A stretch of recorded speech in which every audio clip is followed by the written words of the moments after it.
The Galactic Council's warfleet stretched across the void like a constellation of death, their hulls gleaming with adaptive armor that shifted colors like liquid mercury.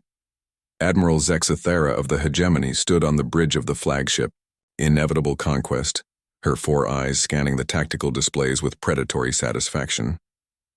"The human fleet approaches," reported her tactical officer, mandibles clicking in what passed for amusement among the Vorthak. "Sensors indicate primitive designs, chemical propulsion, metallic hulls, and what appears to be kinetic weapons?"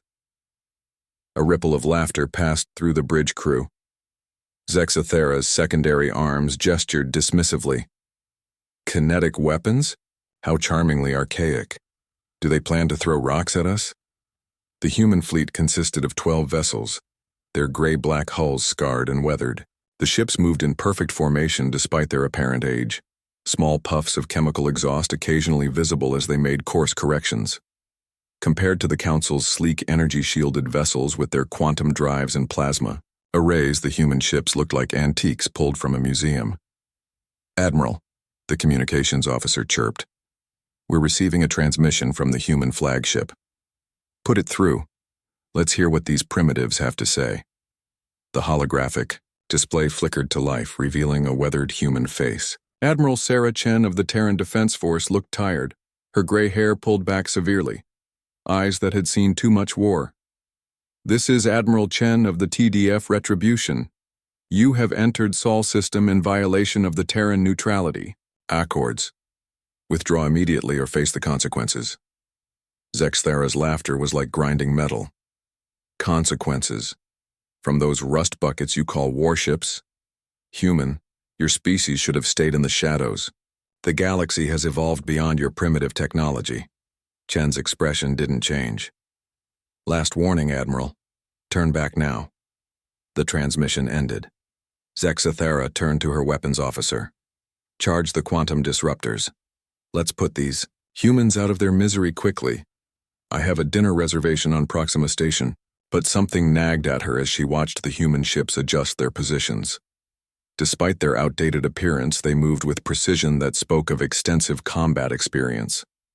Their formation was textbook perfect, but there was something else, an aggressive confidence that seemed at odds with their technological inferiority. "Admiral," the sensor operator's voice carried a note of confusion. "I'm detecting massive power signatures from the human vessels, much higher than their apparent tech level should allow." "Impossible. Recalibrate your instruments." "Sir, I've run 3 calibrations. The readings are accurate. Those ships are generating more power than our dreadnoughts." Zexathera felt the first stirring of unease. She had studied human history during the brief period when they'd attempted to join the galactic community. They were known for their stubbornness and their tendency to make weapons out of anything available. But surely they couldn't have developed anything threatening in the mere 50 years since they'd been dismissed from consideration for council membership. "All ships maintain formation. Prepare to engage on my command." The human ships had spread into a wide arc, their movement still powered by those antiquated chemical thrusters. It would take them several minutes to close to effective range for kinetic weapons, or so conventional wisdom suggested. "Human ships are accelerating beyond expected parameters," reported the tactical officer. They're moving much faster than chemical propulsion should allow." Zexathera leaned forward. The human ships were indeed accelerating at rates that should have been impossible with their apparent technology.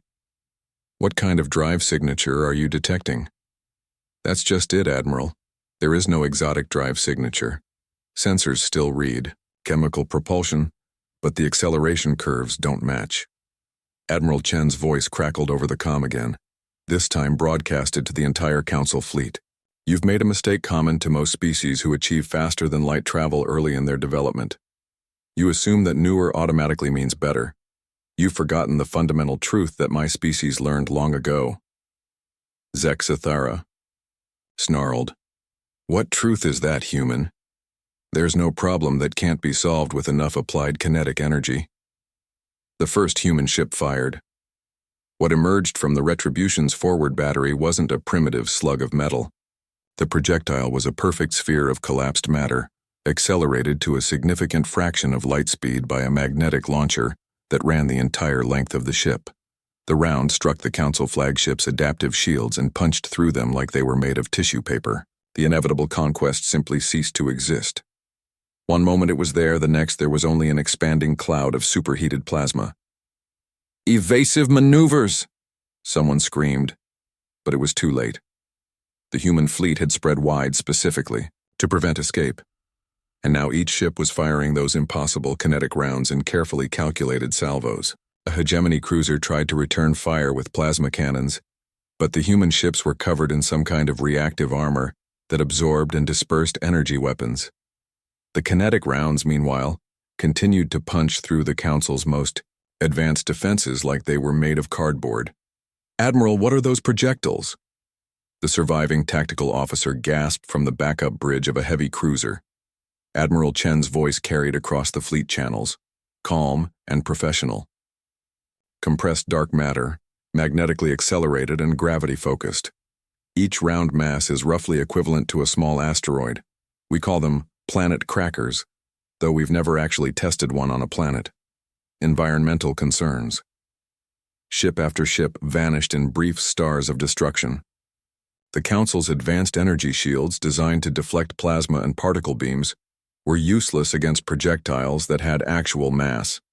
Their quantum-encrypted targeting systems couldn't lock onto ships that were somehow invisible to exotic sensors while remaining perfectly visible to basic optical targeting.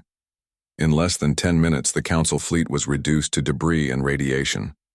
Admiral Chen opened a channel to the few surviving escape pods. "This is Admiral Chen. Your survivors will be recovered and returned to Council space with a message. Humanity developed these weapons not in spite of our primitive technology, but because of it. We learned to make war with whatever we had available.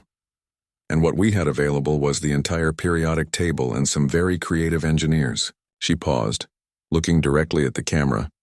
"Tell the Council that Earth's neutrality is not a sign of weakness, it's a courtesy. Don't mistake it for anything else." As the human ships began their patrol patterns around the outer system, their chemical thrusters puffing in the ancient rhythm of Newtonian physics, the galaxy began to understand a fundamental truth about humanity. Sometimes the old ways were old because they worked.